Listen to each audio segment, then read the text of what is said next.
नमस्कार दोस्तों, मेरे चैनल पे आपका एक बार फिर स्वागत है। मैं लाती हूँ आपके लिए देश विदेश की हिंदी और उर्दू जगत की कुछ सुनी कुछ अनसुनी कहानियाँ सटीक उच्चारण में। आइए आज सुनते हैं महान लेखक प्रेमचंद की लिखी कहानी डामुल का कैदी। 10 बजे रात का समय। एक विशाल भवन में एक सजा हुआ कमरा, बिजली की अंगीठी, बिजली का प्रकाश। बड़ा दिन आ गया है। सेठ खूबचंद जी अफसरों को डालियां भेजने का सामान लगा रहे हैं। फलों, मिठाइयों, मेवों, खिलौनों की छोटी छोटी पहाड़ियां सामने खड़ी हैं। मुनीम जी अफसरों के नाम बोलते जाते हैं और सेठ जी अपने हाथों यथा सम्मान डालियां लगाए जाते हैं। खूबचंद जी एक मिल के मालिक हैं, मुंबई के बड़े ठेकेदार, एक बार नगर के मेयर भी रह चुके हैं। इस वक्त भी कई व्यापारी सभाओं के मंत्री और व्यापार मंडल के सभापति हैं। इस धन, यश, मान की प्राप्ति में डालियों का कितना भाग है, ये कौन कह सकता है। पर इस अवसर पर सेठ जी के 10-5 हजार बिगड़ जाते थे। अगर कुछ लोग उन्हें खुशामदी, टोड़ी, जी हुजूर कहते हैं तो कहा करें। इससे सेठ जी का क्या बिगड़ता है। सेठ जी उन लोगों में नहीं है जो नेकी करके दरिया में डाल दें। पुजारी जी ने आकर कहा, सरकार, बड़ा विलंब हो गया, ठाकुर जी का भोग तैयार है। अन्य धनिकों की भांति सेठ जी ने भी एक मंदिर बनवाया था। ठाकुर जी की पूजा करने के लिए एक पुजारी नौकर रख लिया था। पुजारी को रोष भरी आंखों से देखकर कहा, देखते नहीं हो क्या कर रहा हूं? ये भी एक काम है, खेल नहीं। तुम्हारे ठाकुर जी ही सब कुछ ना दे देंगे।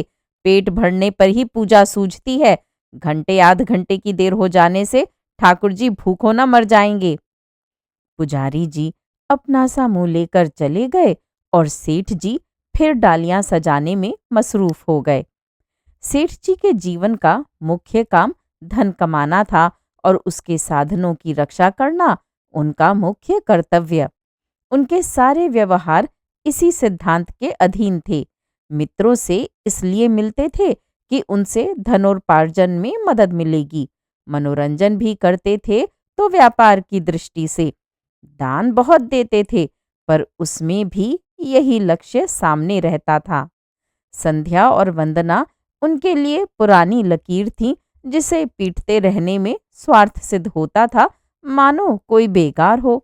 सब कामों से छुट्टी मिली तो जाकर ठाकुर द्वारे में खड़े हो गए, चरणामृत लिया और चले आए।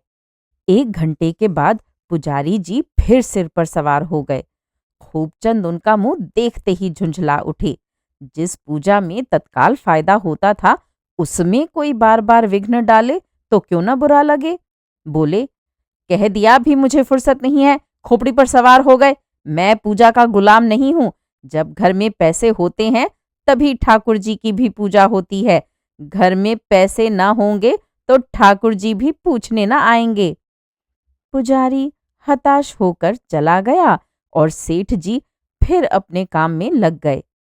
सहसा उनके मित्र केशवराम जी पधारे। सेठ जी उठकर उनके गले से लिपट गए और बोले, किधर से? मैं तो अभी तुम्हें बुलाने वाला था। केशवराम ने मुस्कुराकर कहा, इतनी रात गए तक डालियां ही लग रही हैं। अब तो समेटो, कल का सारा दिन पड़ा है, लगा लेना। तुम कैसे इतना काम करते हो, मुझे तो यही आश्चर्य होता है। आज क्या प्रोग्राम था, याद है? सेठ जी ने गर्दन उठाकर स्मरण करने की चेष्टा करके कहा, क्या कोई विशेष प्रोग्राम था? मुझे तो याद नहीं आता। एकाएक स्मृति जाग उठती है। अच्छा, वह बात। हाँ, याद आ गई। अभी देर तो नहीं हुई, इस झमेले में ऐसा भूला कि जरा भी याद न रही। तो चलो फिर, मैंने तो समझा था तुम वहां पहुंच गए होगे।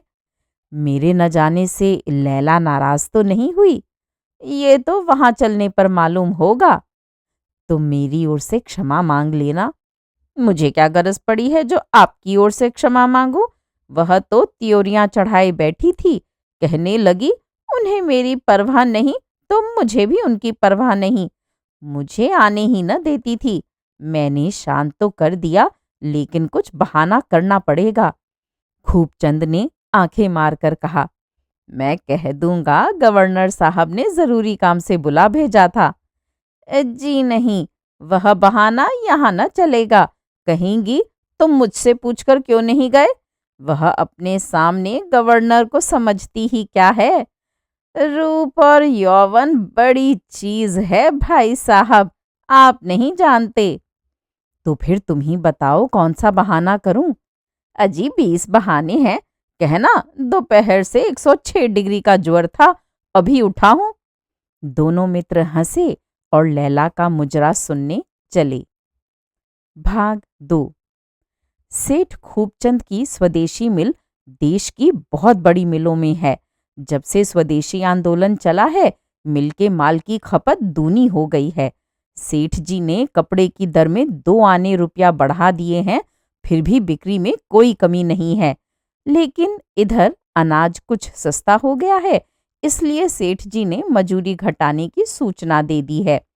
कई दिनों से मजूरों के प्रतिनिधियों और सेठ जी में बहस होती रही। सेठ जी जौ भर भी न दबना चाहते थे। जब उन्हें आधी मजूरी पर नए आदमी मिल सकते हैं, तब वह क्यों पुराने आदमियों को रखें। वास्तव में ये चाल पुराने आदमियों को भगाने ही के लिए चली गई थी। अंत में मजूरों ने यही निश्चय किया कि हड़ताल कर दी जाए।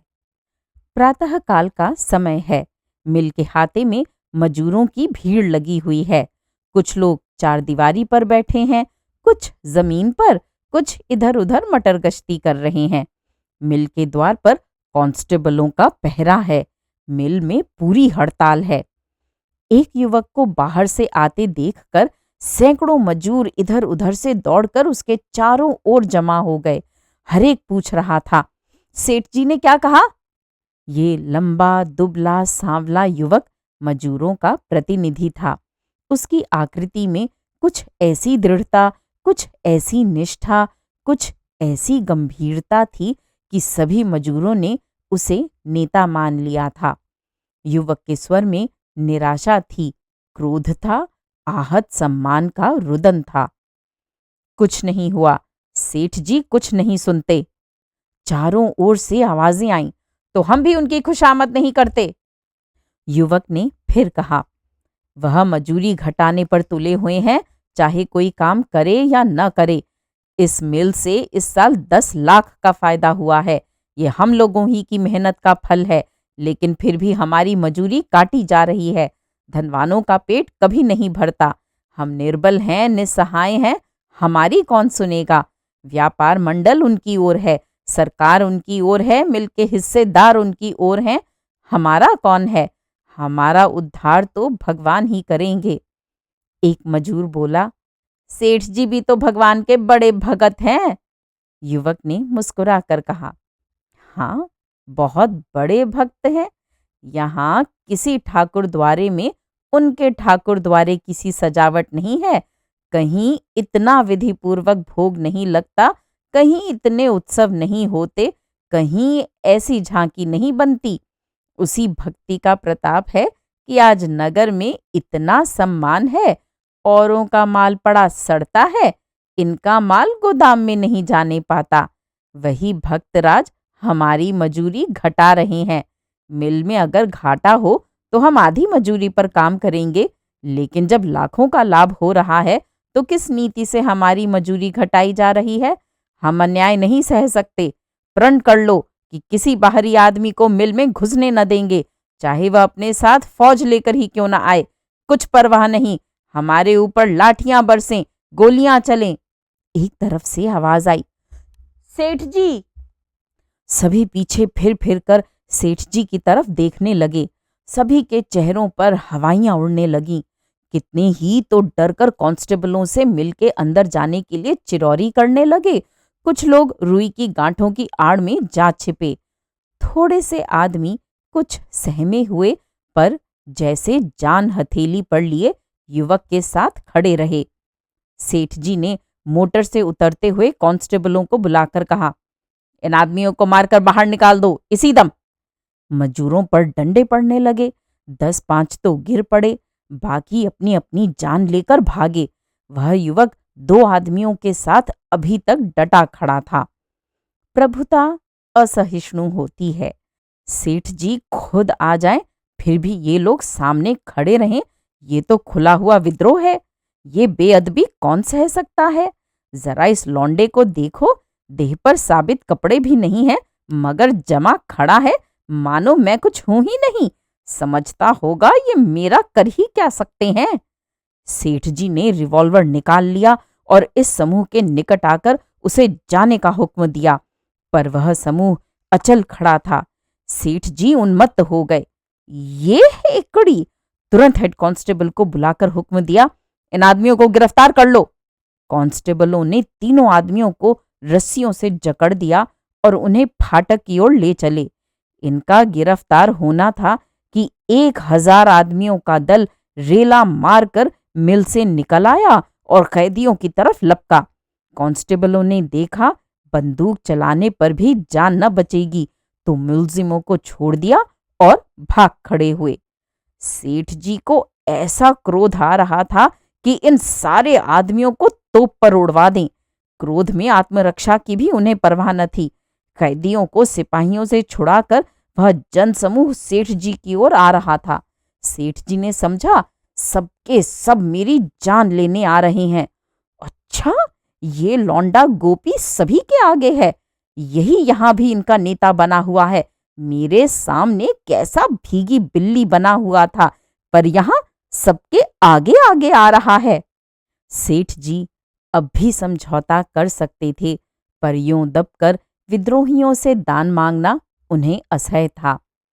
इतने में क्या देखते हैं कि वह बढ़ता हुआ समूह बीच ही में रुक गया।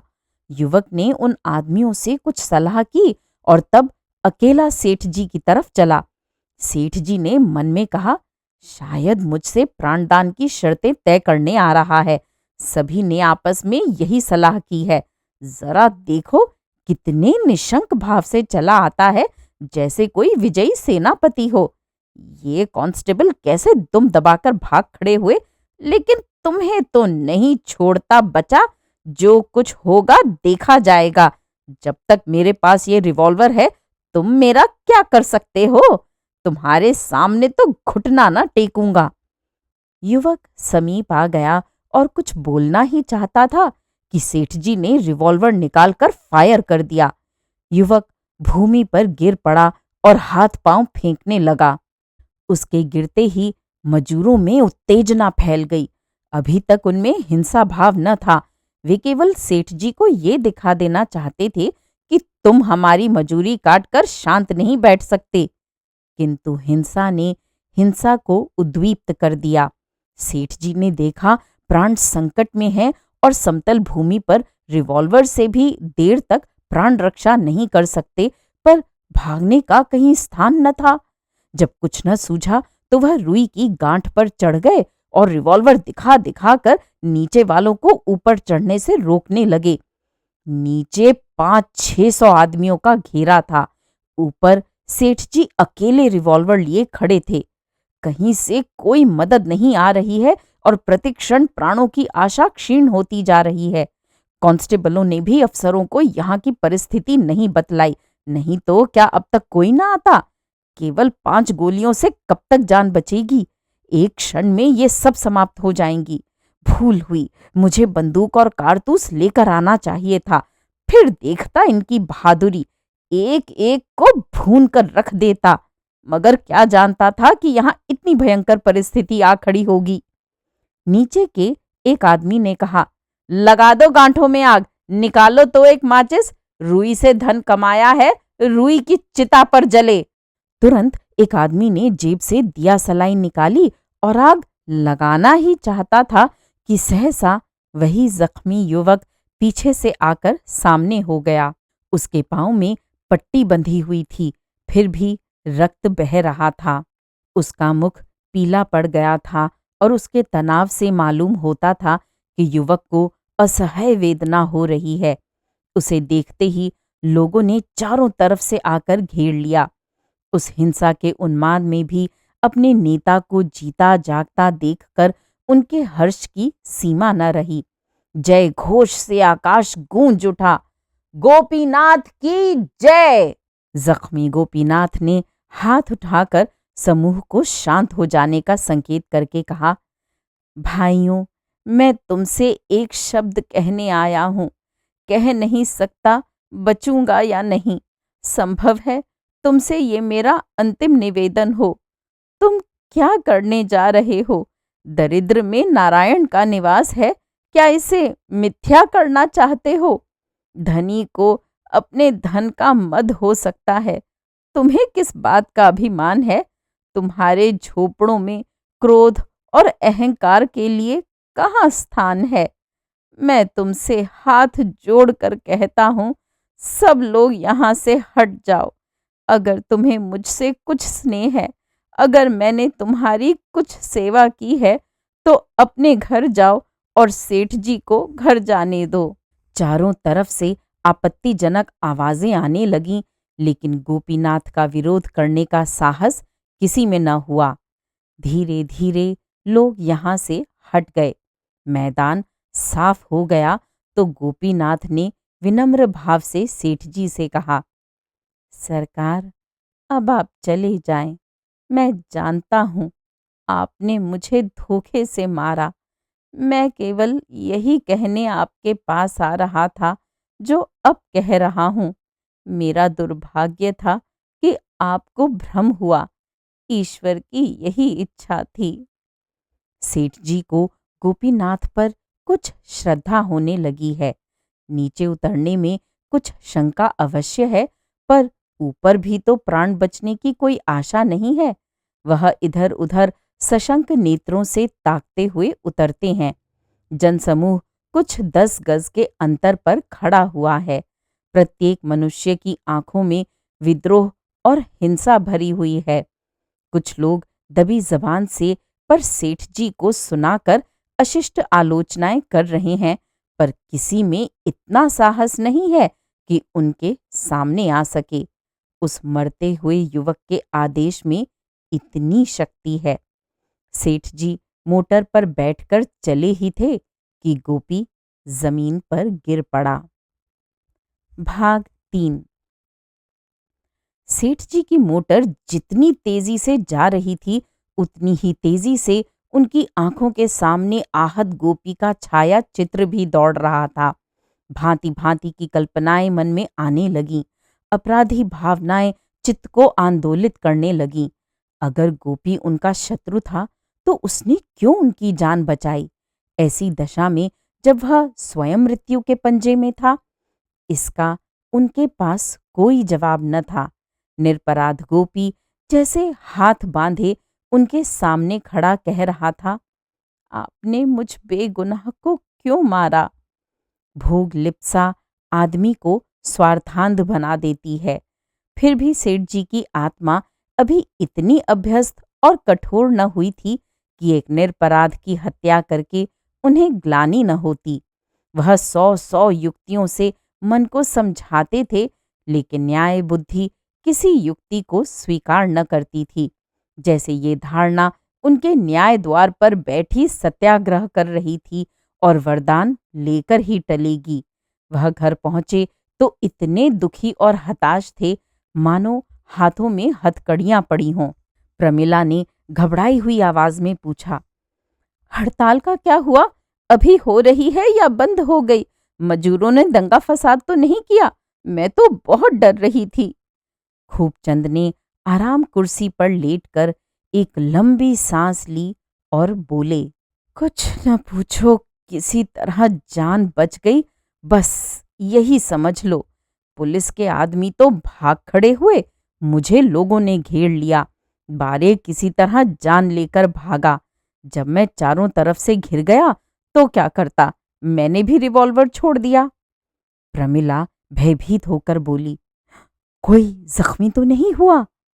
वही गोपीनाथ जख्मी हुआ जो मजूर की तरफ से मेरे पास आया करता था। उसका गिरना था कि 1000 आदमियों ने मुझे घेर लिया। मैं दौड़कर रुई की गांठों पर चढ़ गया। जान बचने की कोई आशा न थी। मजूर गांठों में आग लगाने जा रहे थे। प्रमिला कांप उठी। सहसा वही जख्मी आदमी उठकर मजूरों के सामने आया और उन्हें समझाकर मेरी प्राण रक्षा की। वह न आ जाता तो मैं किसी तरह जीता न बचता। ईश्वर ने बड़ी कुशल की, इसीलिए मैं मना कर रही थी कि अकेले न जाओ। उस आदमी को लोग अस्पताल ले गए होंगे। सेठ जी ने शोक भरे स्वर में कहा। मुझे भय है कि वह मर गया होगा।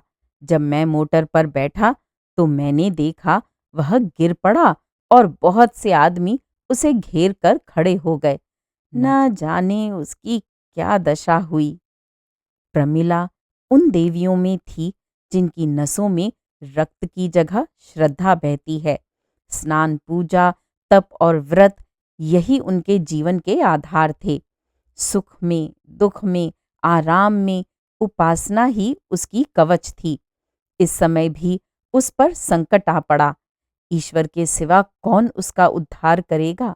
वह वहीं खड़ी द्वार की ओर ताक रही थी और उसका धर्मनिष्ठ मन ईश्वर के चरणों में गिरकर क्षमा की भिक्षा मांग रहा था।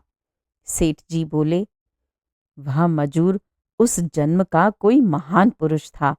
नहीं तो जिस आदमी ने उसे मारा उसी की प्राण रक्षा के लिए क्यों इतनी तपस्या करता। प्रमिला श्रद्धा भाव से बोली, भगवान की प्रेरणा और क्या। भगवान की दया होती है तभी हमारे मन में सद्विचार भी आते हैं। सेठ जी ने जिज्ञासा की, तो फिर बुरे विचार भी ईश्वर की प्रेरणा ही से आते होंगे। प्रमिला तत्परता के साथ बोली, ईश्वर आनंद स्वरूप है। दीपक से कभी अंधकार नहीं निकल सकता। सेठ जी कोई जवाब सोच ही रहे थे कि बाहर शोर सुनकर चौंक पड़े। दोनों ने सड़क की तरफ की खिड़की खोलकर देखा तो हजारों आदमी काली झंडियां लिए दाहिनी तरफ से आते दिखाई दिए। झंडियों के बाद एक अर्थी थी। सिर ही सिर दिखाई देते थे। ये गोपीनाथ के जनाजे का जुलूस था। सेठ जी तो मोटर पर बैठकर मिल से घर की ओर चले। उधर मजूरों ने दूसरी मिलों में इस हत्याकांड की सूचना भेज दी। दम के दम में सारे शहर में ये खबर बिजली की तरह दौड़ गई और कई मिलों में हड़ताल हो गई। नगर में सनसनी फैल गई। किसी भीषण उपद्रव के भय से लोगों ने दुकानें बंद कर दी। ये जुलूस नगर के मुख्य स्थानों का चक्कर लगाता हुआ सेठ खूबचंद के द्वार पर आया है और गोपीनाथ के खून का बदला लेने पर तुला हुआ है। उधर पुलिस अधिकारियों ने सेठ जी की रक्षा करने का निश्चय कर लिया है, चाहे खून की नदी ही क्यों न बह जाए। जुलूस के पीछे सशस्त्र पुलिस के 200 जवान डबल मार्च से उपद्रवकारियों का दमन करने चले आ रहे हैं।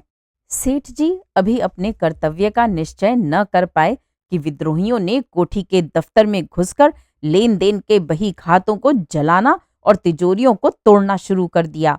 मुनीम और अन्य कर्मचारियों तथा चौकीदार सबके सब अपनी अपनी जान लेकर भागे। उसी वक्त बाईं ओर से पुलिस की दौड़ आ धमकी और पुलिस कमिश्नर ने विद्रोहियों को 5 मिनट के अंदर यहां से भाग जाने का हुक्म दे दिया। समूह ने एक स्वर से पुकारा, गोपीनाथ की जय। 1 घंटा पहले अगर ऐसी परिस्थिति उत्पन्न हुई होती तो सेठ जी ने बड़ी निश्चिंतता से उपद्रवकारियों को पुलिस की गोलियों का निशाना बनने दिया होता। लेकिन गोपीनाथ के उस देवोपम सौजन्य और आत्मसमर्पण ने जैसे उनके मनःस्थित विकारों का शमन कर दिया था और अब साधारण औषधि भी उन पर रामबाण का सा चमत्कार दिखाती थी। उन्होंने प्रमिला से कहा, मैं जाकर सबके सामने अपना अपराध स्वीकार किए लेता हूं, नहीं तो मेरे पीछे न जाने कितने घर मिट जाएंगे। प्रमिला ने कांपते हुए स्वर में कहा, यही खिड़की से आदमियों को क्यों नहीं समझा देते। वे जितना मजूरी बढ़ाने को कहते हैं बढ़ा दो। इस समय तो उन्हें मेरे रक्त की प्यास है। मजूरी बढ़ाने का उन पर कोई असर न होगा। सजल नेत्रों से देखकर प्रमिला बोली, तब तो तुम्हारे ऊपर हत्या का अभियोग चल जाएगा। सेठ जी ने धीरता से कहा, भगवान की यही इच्छा है तो हम क्या कर सकते हैं। एक आदमी का जीवन इतना मूल्यवान नहीं है कि उसके लिए असंख्य जानें ली जाएं। प्रमिला को मालूम हुआ साक्षात भगवान सामने खड़े हैं। वह पति के गले से लिपटकर बोली, मुझे क्या कह जाते हो। सेठ जी ने उसे गले लगाते हुए कहा, भगवान तुम्हारी रक्षा करेंगे। उनके मुख से और कोई शब्द न निकला। प्रमिला की हिचकियां बंधी हुई थीं। उसे रोता छोड़कर सेठ जी नीचे उतरे। वह सारी संपत्ति जिसके लिए उन्होंने जो कुछ करना चाहिए वह भी किया, जो कुछ न करना चाहिए वह भी किया, जिसके लिए खुशामद की, छल किया, अन्याय किए, जिसे वह अपने जीवन तप का वरदान समझते थे, आज कदाचित सदा के लिए उनके हाथ से निकली जाती थी। पर उन्हें जरा भी मोह न था, जरा भी खेद न था। वह जानते थे उन्हें डामुल की सजा होगी। ये सारा कारोबार चौपट हो जाएगा। ये संपत्ति धूल में मिल जाएगी। कौन जाने प्रमिला से फिर भेंट होगी या नहीं। कौन मरेगा कौन जिएगा कौन जानता है। मानो वह स्वेच्छा से यमदूतों का आवाहन कर रहे हों और वह वेदनामय विवशता जो हमें मृत्यु के समय दबा लेती है उन्हें भी दबाए हुए थी। प्रमिला उनके साथ ही साथ नीचे तक आई। वह उनके साथ उस समय तक रहना चाहती थी जब तक जनता उसे पृथक न कर दे, लेकिन सेठ जी उसे छोड़कर जल्दी से बाहर निकल गए और वह खड़ी रोती रह गई। भाग 4। बलि पाते ही विद्रोह का पिशाच शांत हो गया। सेठ जी एक सप्ताह हवालात में रहे।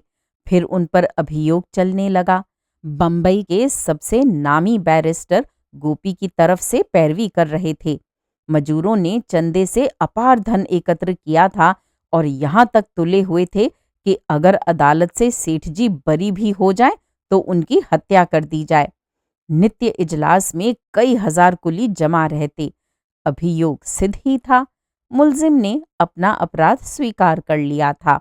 उनके वकीलों ने उनके अपराध को हल्का करने की दलीलें पेश की। फैसला ये हुआ कि 14 साल का काला पानी हो गया। सेठ जी के जाते ही मानो लक्ष्मी रूठ गई, जैसे उस विशालकाय वैभव की आत्मा निकल गई हो। साल भर के अंदर उस वैभव का कंकाल मात्र रह गया।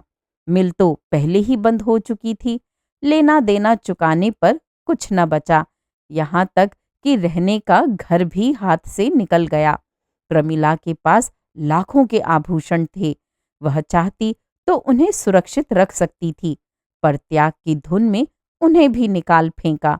7वें महीने में जब उसके पुत्र का जन्म हुआ तो वह छोटे से किराए के घर में थी। पुत्र रत्न पाकर अपनी सारी विपत्ति भूल गई। कुछ दुख था तो यही कि पतिदेव होते तो इस समय कितने आनंदित होते। प्रमिला ने किन कष्टों को झेलते हुए पुत्र का पालन किया, इसकी कथा लंबी है। सब कुछ सहा पर किसी के सामने हाथ नहीं फैलाया।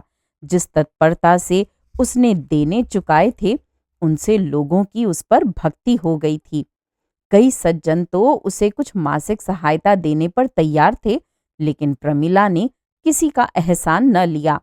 भले घरों की महिलाओं से उसका परिचय था ही।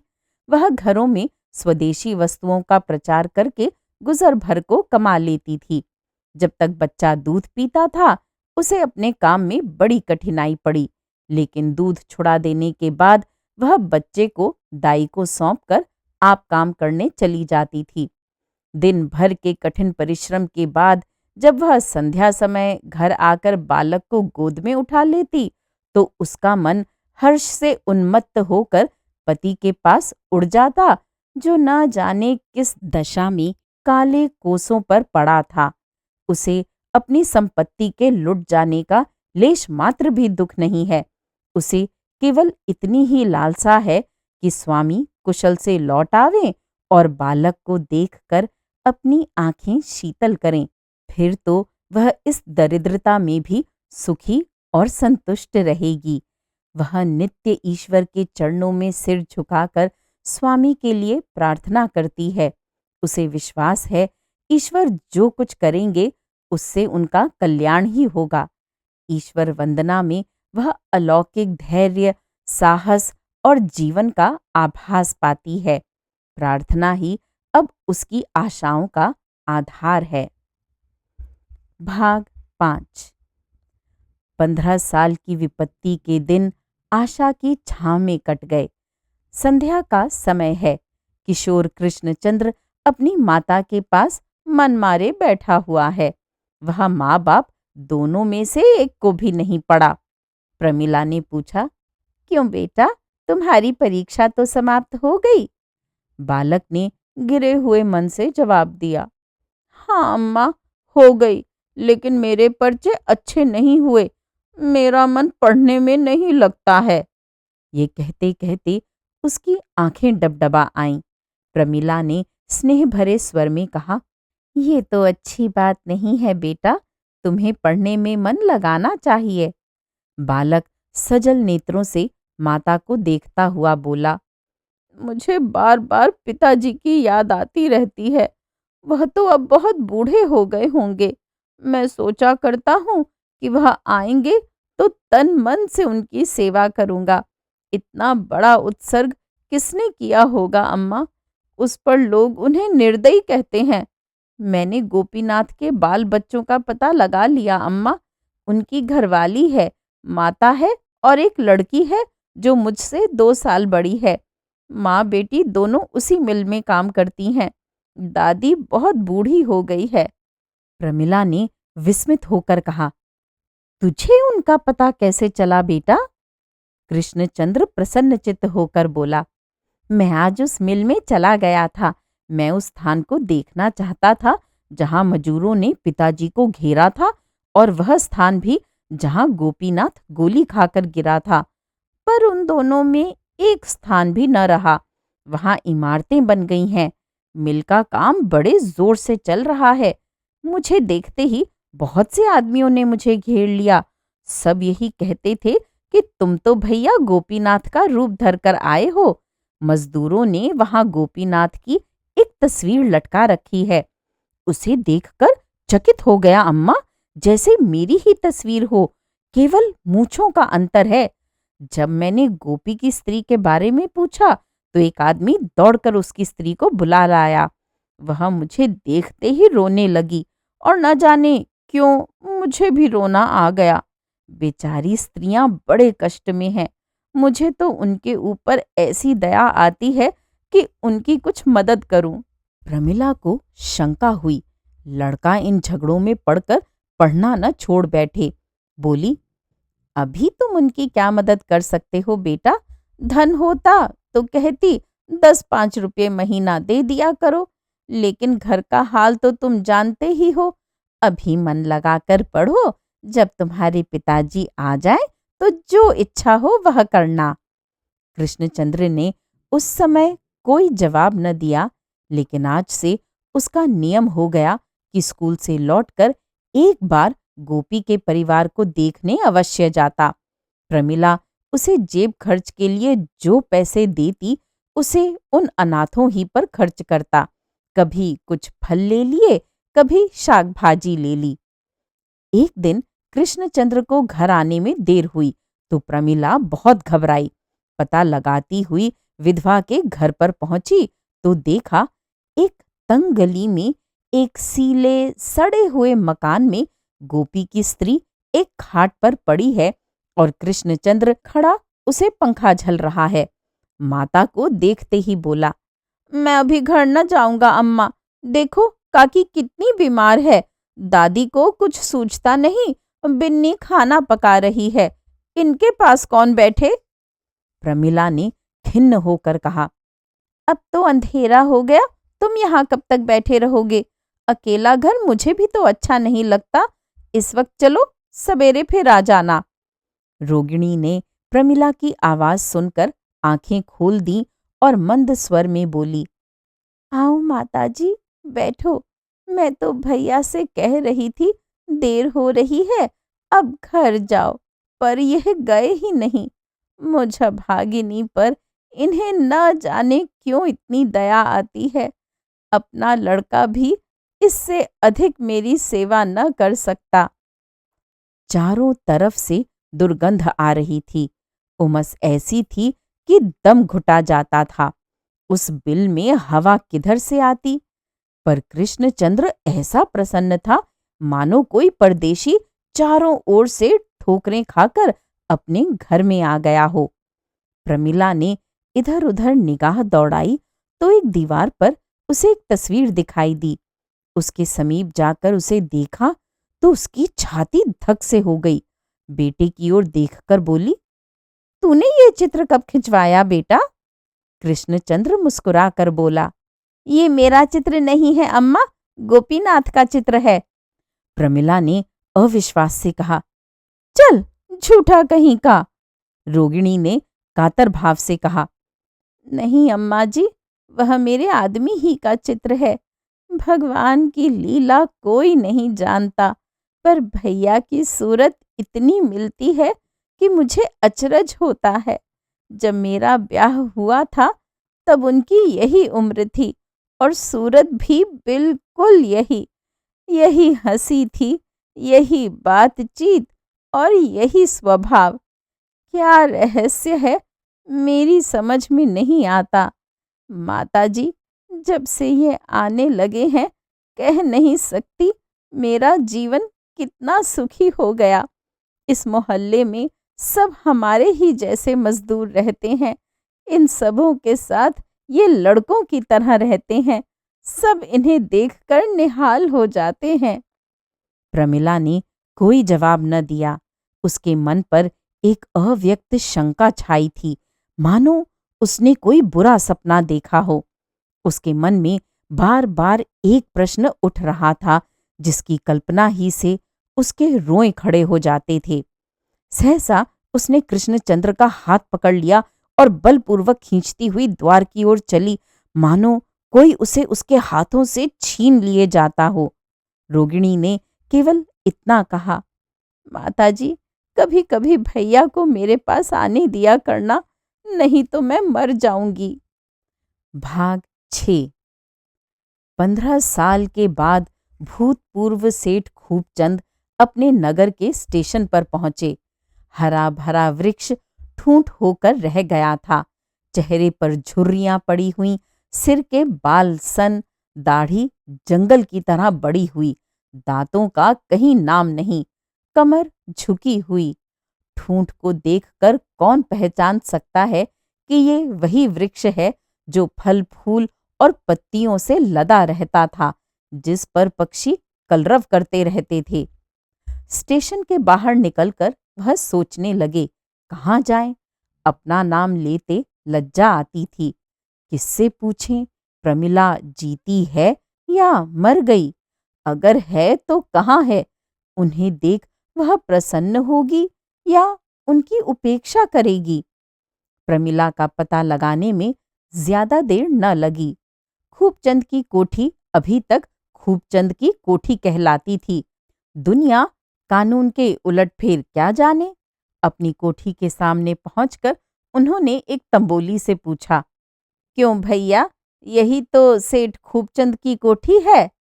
तंबोली ने उनकी ओर कुतूहल से देखकर कहा, खूबचंद की जब थी तब थी, अब तो लाला देशराज की है। अच्छा, मुझे यहाँ आए बहुत दिन हो गए। सेठ जी के यहाँ नौकर था, सुना सेठ जी को काला पानी हो गया था। हाँ, बेचारे भलमनसी में मारे गए, चाहते तो बेदाग बच जाते, सारा घर मिट्टी में मिल गया। सेठानी तो होंगी? हाँ, सेठानी क्यों नहीं है, उनका लड़का भी है। सेठ जी के चेहरे पर जैसे जवानी की झलक आ गई। जीवन का वह आनंद और उत्साह जो आज 15 साल से कुंभकर्ण की भांति पड़ा सो रहा था, मानो नई स्फूर्ति पाकर उठ बैठा और अब उस दुर्बल काया में समा नहीं रहा है। उन्होंने इस तरह तंबोली का हाथ पकड़ लिया जैसे घनिष्ठ परिचय हो और बोले, अच्छा, उनके लड़का भी है? कहाँ रहती है भाई, बता दो तो जाकर सलाम कर आऊं। बहुत दिनों तक उनका नमक खाया है। तंबोली ने प्रमिला के घर का पता बता दिया। प्रमिला इसी मोहल्ले में रहती थी। सेठ जी जैसे आकाश में उड़ते हुए यहाँ से आगे चले। वह थोड़ी दूर गए थे कि ठाकुर जी का एक मंदिर दिखाई दिया। सेठ जी ने मंदिर में जाकर प्रतिमा के चरणों पर सिर झुका दिया। उनके रोम रोम से आस्था का स्रोत सा बह रहा था। इस 15 वर्ष के कठिन प्रायश्चित में उनकी संतप्त आत्मा को अगर कहीं आश्रय मिला था तो वह अशरण शरण भगवान के चरण थे। उन पावन चरणों के ध्यान में ही उन्हें शांति मिलती थी। दिन भर ऊख के कोल्हू में जुटे रहने या फावड़े चलाने के बाद जब वह रात को पृथ्वी की गोद में लेटते तो पूर्व स्मृतियां अपना अभिनय करने लगती। वह अपना विलासमय जीवन जैसे रुदन करता हुआ उनकी आंखों के सामने आ जाता और उनके अंतःकरण से वेदना में डूबी हुई ध्वनि निकलती, ईश्वर, मुझ पर दया करो। इस दया याचना में उन्हें एक ऐसी अलौकिक शांति और स्थिरता प्राप्त होती थी मानो बालक माता की गोद में लेटा हो। जब उनके पास संपत्ति थी, विलास के साधन थे, यौवन था, स्वास्थ्य था, अधिकार था, उन्हें आत्मचिंतन का अवकाश न मिलता था। मन प्रवृत्ति ही की ओर दौड़ता था। अब इन स्मृतियों को खोकर दीनावस्था में उनका मन ईश्वर की ओर झुका। पानी पर जब तक कोई आवरण है, उसमें सूर्य का प्रकाश कहाँ? वह मंदिर से निकलते ही थे कि एक स्त्री ने उसमें प्रवेश किया। खूबचंद का हृदय उछल पड़ा। वह कुछ कर्तव्य भ्रम से होकर एक स्तंभ की आड़ में हो गए। ये प्रमिला थी। इन 15 वर्षों में एक दिन भी ऐसा नहीं गया जब उन्हें प्रमिला की याद न आई हो। वह छाया उनकी आंखों में बसी हुई थी। आज उन्हें उस छाया और इस सत्य में कितना अंतर दिखाई दिया। छाया पर समय का क्या असर हो सकता है? उस पर सुख दुख का बस नहीं चलता। सत्य तो इतना अभेद्य नहीं। उस छाया में वह सदैव प्रमोद का रूप देखा करते थे, आभूषण, मुस्कान और लज्जा से रंजित। इस सत्य में उन्होंने साधक का तेजस्वी रूप देखा और अनुराग में डूबे हुए स्वर की भांति उनका हृदय थरथरा उठा। मन में ऐसा उद्गार उठा कि इसके चरणों पर गिर पड़ूं और कहूं, देवी, इस पतित का उद्धार करो। किंतु तुरंत विचार आया, कहीं ये देवी मेरी उपेक्षा न करे। इस दशा में उसके सामने जाते उन्हें लज्जा आई। कुछ दूर चलने के बाद प्रमिला एक गली में मुड़ी। सेठ जी भी उसके पीछे पीछे चले जाते थे। आगे एक कई मंजिल की हवेली थी। सेठ जी ने प्रमिला को उस चाल में घुसते देखा, पर ये न देख सके कि वह किधर गई। द्वार पर खड़े खड़े सोचने लगे, किससे पूछूं? सहसा एक किशोर को भीतर से निकलते देखकर उन्होंने उसे पुकारा। युवक ने उनकी ओर चुभती हुई आंखों से देखा और तुरंत उनके चरणों पर गिर पड़ा। सेठ जी का कलेजा धक से हो उठा। ये तो गोपी था, केवल उम्र में उससे कम। वही रूप था, वही डील था, मानो वह कोई नया जन्म लेकर आ गया हो। उनका सारा शरीर एक विचित्र भय से सिहर उठा। कृष्णचंद्र ने एक क्षण में उठकर कहा, हम तो आज आपकी प्रतीक्षा कर रहे थे। बंदर पर जाने के लिए गाड़ी लेने जा रहा था। आपको तो यहाँ आने में बड़ा कष्ट हुआ होगा। आइए, अंदर आइए। मैं आपको देखते ही पहचान गया, कहीं भी देखकर पहचान जाता। खूबचंद उसके साथ भीतर चले तो मगर उनका मन जैसे अतीत के कांटों में उलझ रहा था। गोपी की सूरत क्या वह कभी भूल सकते थे? इस चेहरे को उन्होंने कितनी ही बार स्वप्न में देखा था। वह कांड उनके जीवन की सबसे महत्वपूर्ण घटना थी और आज एक युग बीत जाने पर भी वह उनके पथ में उसी भांति अटल खड़ा था। एकाएक कृष्णचंद्र जीने के पास रुककर बोला, जाकर अम्मा से कह आओ, दादा आ गए, आपके लिए नए नए कपड़े बने रखे हैं। खूबचंद ने पुत्र के मुख का इस तरह चुंबन किया जैसे वह शिशु हो और उसे गोद में उठा लिया। वह उसे लिए जीने पर चढ़े चले जाते थे। ये मनोल्लास की शक्ति थी। भाग 7। 30 साल से व्याकुल पुत्र लालसा ये पदार्थ पाकर जैसे उस पर न्यौछावर हो जाना चाहती है। जीवन नई नई अभिलाषाओं को लेकर उन्हें सम्मोहित कर रहा है। इस रत्न के लिए वह ऐसी ऐसी कितनी ही यातनाएं सहर्ष झेल सकते थे। अपने जीवन में उन्होंने जो कुछ अनुभव के रूप में कमाया था, उसका तत्व वह अब कृष्णचंद्र के मस्तिष्क में भर देना चाहते हैं। उन्हें ये अरमान नहीं है कि कृष्णचंद्र धन का स्वामी हो, चतुर हो, यशस्वी हो, बल्कि दयावान हो, सेवाशील हो, नम्र हो, श्रद्धालु हो। ईश्वर की दया में अब उन्हें असीम विश्वास है। नहीं तो उन जैसा अधम व्यक्ति क्या इस योग्य था कि इस कृपा का पात्र बनता? और प्रमिला तो साक्षात लक्ष्मी है। कृष्णचंद्र भी पिता को पाकर निहाल हो गया है। अपनी सेवाओं से मानो उनके अतीत को भुला देना चाहता है। मानो पिता की सेवा ही के लिए उसका जन्म हुआ।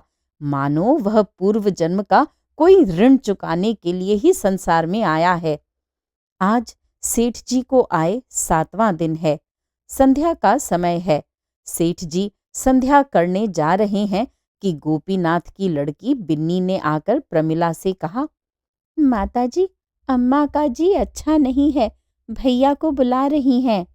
प्रमिला ने कहा, आज तो वह न जा सकेगा, उसके पिता आ गए हैं, उनसे बातें कर रहा है। कृष्णचंद्र ने दूसरे कमरे में से उसकी बातें सुन ली। तुरंत आकर बोला, नहीं अम्मा, मैं दादा से पूछकर जरा देर के लिए चला जाऊंगा। प्रमिला ने बिगड़कर कहा, तू कहीं जाता है तो तुझे घर की सुधि ही नहीं रहती। न जाने उन सबों ने तुझे क्या बूटी सुंघा दी है। मैं बहुत जल्द चला आऊंगा अम्मा, तुम्हारे पैरों पड़ता हूँ। तू भी कैसा लड़का है, वह बेचारे अकेले बैठे हुए हैं और तुझे वहां जाने की पड़ी हुई है। सेठ जी ने भी ये बातें सुनी। आकर बोले, क्या हरज है, जल्दी आने को कह रहे हैं तो जाने दो। कृष्णचंद्र प्रसन्नचित्त बिन्नी के साथ चला गया।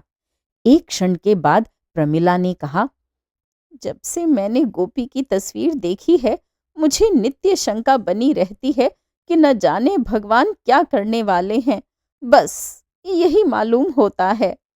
सेठ जी ने गंभीर स्वर में कहा, मैं भी तो पहली बार देखकर चकित रह गया था। जान पड़ा गोपीनाथ ही खड़ा है। गोपी की घरवाली कहती है कि इसका स्वभाव भी गोपी ही का सा है। सेठ जी गूढ़ मुस्कान के साथ बोले, भगवान की लीला है कि जिसकी मैंने हत्या की वह मेरा पुत्र हो। मुझे तो विश्वास है गोपीनाथ ने ही इसमें अवतार लिया है। प्रमिला ने माथे पर हाथ रखकर कहा, यही सोचकर तो कभी कभी मुझे न जाने कैसी कैसी शंका होने लगती है। सेठ जी ने श्रद्धा भरी आंखों से देखकर कहा, भगवान हमारे परम सुहृद हैं। वह जो कुछ करते हैं प्राणियों के कल्याण के लिए करते हैं। हम समझते हैं हमारे साथ विधि ने अन्याय किया, पर ये हमारी मूर्खता है। विधि अबोध बालक नहीं है जो अपने ही सिरजे हुए खिलौने को तोड़ फोड़ कर आनंदित होता है। न वह हमारा शत्रु है जो हमारा अहित करने में सुख मानता है। वह परम दयालु है, मंगल रूप है। यही अवलंब था जिसने निर्वासन काल में मुझे सर्वनाश से बचाया। इस आधार के बिना कह नहीं सकता मेरी नौका कहाँ कहाँ भटकती और उसका क्या अंत होता। भाग 8। बिन्नी ने कई कदम चलने के बाद कहा, मैंने तुमसे झूठ मूठ कहा कि अम्मा बीमार है। अम्मा तो अब बिल्कुल अच्छी हैं। तुम कई दिनों से गए नहीं, इसीलिए उन्होंने मुझसे कहा इस बहाने से बुला लाना। तुमसे वह एक सलाह करेंगी। कृष्णचंद्र ने कुतूहल भरी आंखों से देखा। मुझसे सलाह करेंगी? मैं भला क्या सलाह दूंगा? मेरे दादा आ गए, इसीलिए नहीं आ सका। तुम्हारे दादा आ गए? उन्होंने पूछा होगा ये कौन लड़की है? नहीं, कुछ नहीं पूछा। दिल में तो कहते होंगे कैसी बेशरम लड़की है। दादा ऐसे आदमी नहीं है। मालूम हो जाता कि यह कौन है तो बड़े प्रेम से बातें करते। मैं तो कभी कभी डरा करता था कि न जाने उनका मिजाज कैसा हो। सुनता था कैदी बड़े कठोर हृदय हुआ करते हैं, लेकिन दादा तो दया के देवता हैं। दोनों कुछ दूर फिर चुपचाप चले गए। तब कृष्णचंद्र ने पूछा, तुम्हारी अम्मा मुझसे कैसी सलाह करेंगी? बिन्नी का ध्यान जैसे टूट गया। मैं क्या जानूं कैसी सलाह करेंगी? मैं जानती कि तुम्हारे दादा आए हैं तो ना आती। मन में कहते होंगे इतनी बड़ी लड़की अकेली मारी मारी फिरती है। कृष्णचंद्र कह कहा मारकर बोला, हाँ, कहते तो होंगे। मैं जाकर और जड़ दूंगा। बिन्नी बिगड़ गई। तुम क्या जड़ दोगे? बताओ, मैं कहाँ घूमती हूँ? तुम्हारे घर के सिवा मैं और कहाँ जाती हूँ? मेरे जी में जो आएगा सो कहूंगा, नहीं तो मुझे बता दो कैसी सलाह है। तो मैंने कब कहा था कि नहीं बताऊंगी?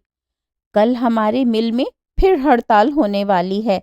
हमारा मैनेजर इतना निर्दयी है कि किसी को 5 मिनट की भी देर हो जाए तो आधे दिन की तलब काट लेता है, और 10 मिनट देर हो जाए तो दिन भर की मजूरी गायब।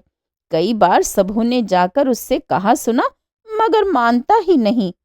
तुम हो तो जरा से, पर अम्मा का न जाने तुम्हारे ऊपर क्यों इतना विश्वास है, और मजूर लोग भी तुम्हारे ऊपर बड़ा भरोसा रखते हैं। सबकी सलाह है कि तुम एक बार मैनेजर के पास जाकर दो टूक बातें कर लो। हाँ या नहीं? अगर वह अपनी बात पर अड़ा रहे तो फिर हम भी हड़ताल करेंगे। कृष्णचंद्र विचारों में मग्न था, कुछ न बोला। बिन्नी ने फिर उद्दंड भाव से कहा, ये कड़ाई इसीलिए तो है कि मैनेजर जानता है हम बेबस हैं और हमारे लिए और कहीं ठिकाना नहीं है, तो हमें भी दिखा देना है कि हम चाहे भूखों मरेंगे मगर अन्याय न सहेंगे।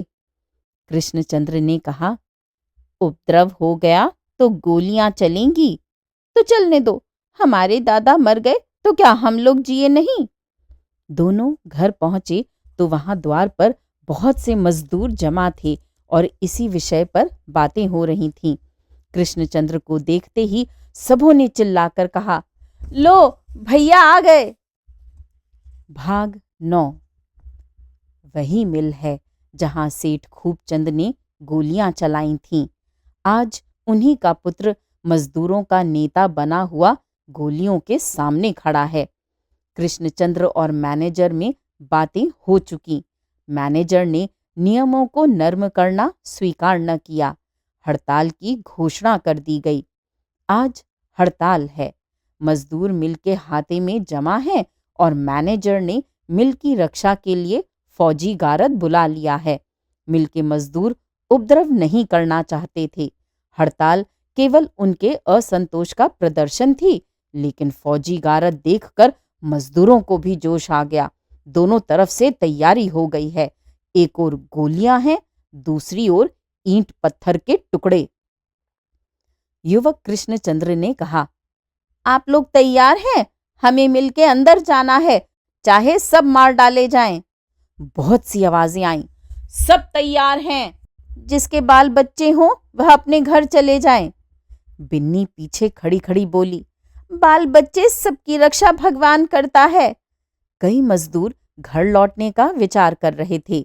इस वाक्य ने उन्हें स्थिर कर दिया। जय जयकार हुआ और 1000 मजदूरों का दल मिल द्वार की ओर चल पड़ा। फौजी गारद ने गोलियां चलाईं।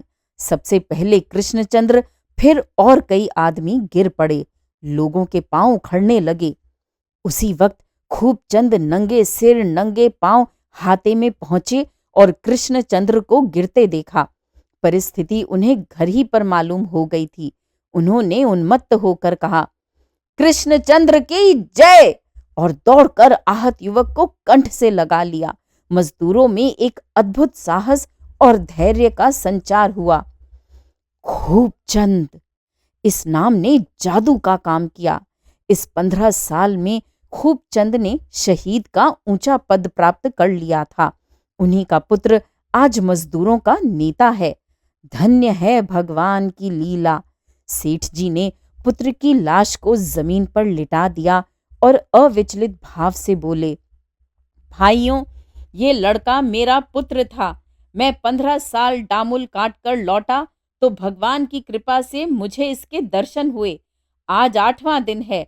आज फिर भगवान ने उसे अपनी शरण में ले लिया।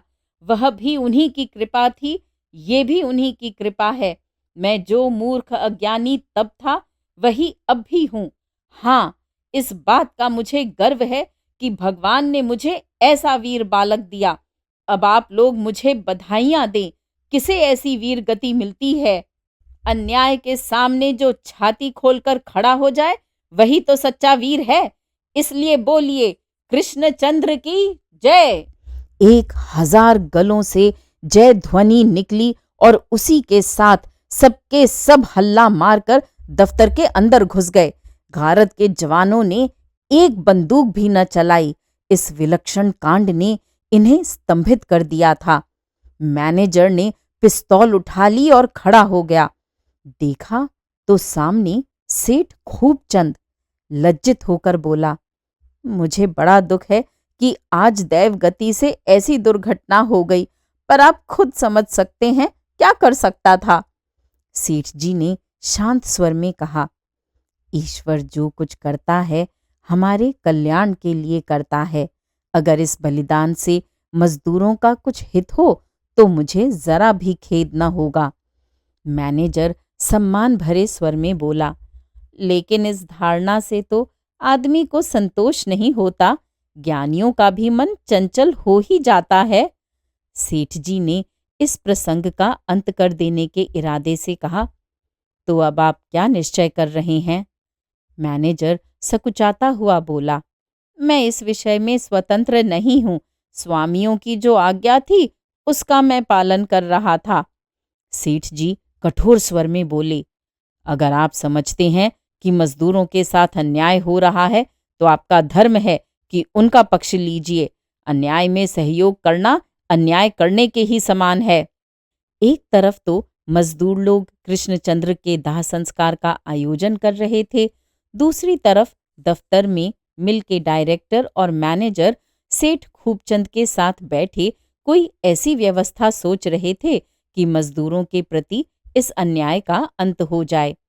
10 बजे सेठ जी ने बाहर निकलकर मजदूरों को सूचना दी, मित्रों, ईश्वर को धन्यवाद दो कि उसने तुम्हारी विनय स्वीकार कर ली। तुम्हारी हाजिरी के लिए अब नए नियम बनाए जाएंगे और जुर्माने की वर्तमान प्रथा उठा दी जाएगी। मजदूरों ने सुना, पर उन्हें वह आनंद न हुआ जो 1 घंटा पहले होता। कृष्णचंद्र की बलि देकर बड़ी से बड़ी रियासत भी उनकी निगाहों में हेय थी।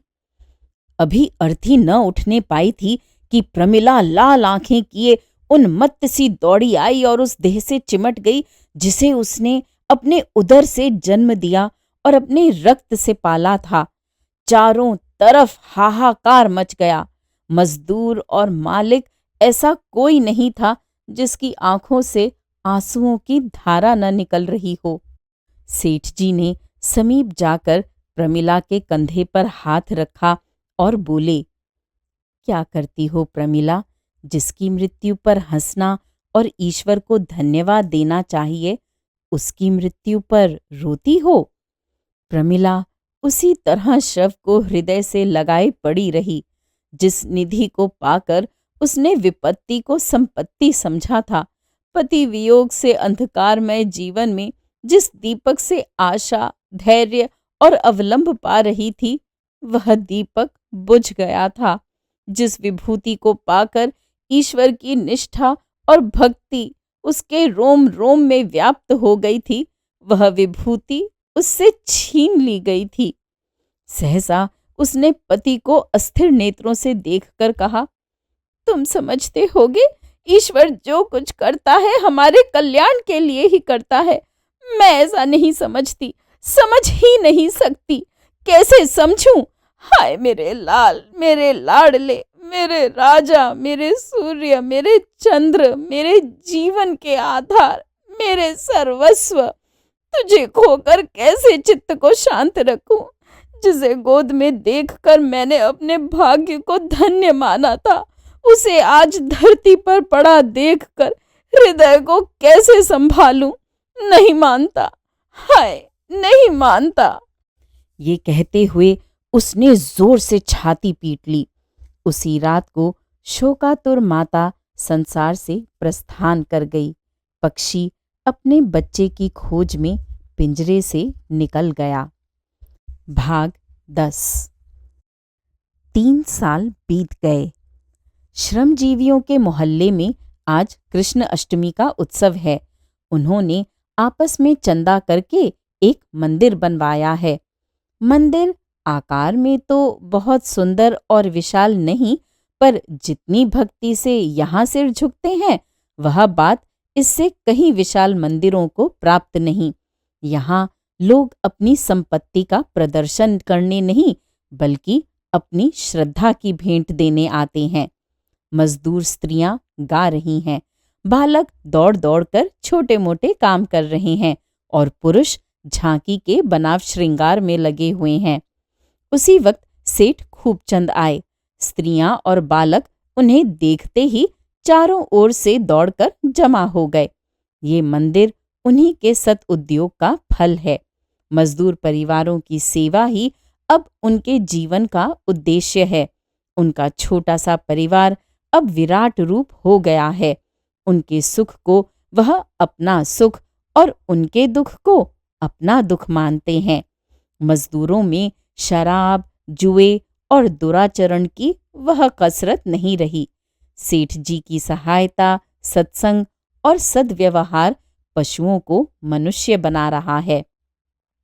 सेठ जी ने बाल रूप भगवान के सामने जाकर सिर झुकाया और उनका मन अलौकिक आनंद से खिल उठा। उस झांकी में उन्हें कृष्णचंद्र की झलक दिखाई दी। एक ही क्षण में उसने जैसे गोपीनाथ का रूप धारण किया। सेठ जी का रोम रोम पुलकित हो उठा। भगवान की व्यापकता का, दया का रूप आज जीवन में पहली बार उन्हें दिखाई दिया। अब तक भगवान की दया को वह सिद्धांत रूप से मानते थे। आज उन्होंने उसका प्रत्यक्ष रूप देखा। एक पथभ्रष्ट पतनोन्मुखी आत्मा के उद्धार के लिए इतना दैवी विधान, इतनी अनवरत ईश्वरीय प्रेरणा। सेठ जी के मानस पट पर अपना संपूर्ण जीवन सिनेमा चित्रों की भांति दौड़ गया। उन्हें जान पड़ा जैसे आज 20 वर्ष से ईश्वर की कृपा उन पर छाया किए हुए है। गोपीनाथ का बलिदान क्या था? विद्रोही मजदूरों ने जिस समय उनका मकान घेर लिया था, उस समय उनका आत्मसमर्पण ईश्वर की दया के सिवा और क्या था? 15 साल के निर्वासित जीवन में फिर कृष्णचंद्र के रूप में कौन उनकी आत्मा की रक्षा कर रहा था? सेठ जी के अंतःकरण से भक्ति की विह्वलता में डूबी हुई जय ध्वनि निकली, कृष्ण भगवान की जय। और जैसे संपूर्ण ब्रह्मांड दया के प्रकाश से जगमगा उठा। श्रोताओं, अभी आप सुन रहे थे महान लेखक प्रेमचंद की लिखी कहानी डामुल का कैदी। उम्मीद है ये कहानियाँ आपको पसंद आ रही होंगी। मेरे चैनल पर आने के लिए, सब्सक्राइब करने के लिए और इन कहानियों को सुनने के लिए धन्यवाद।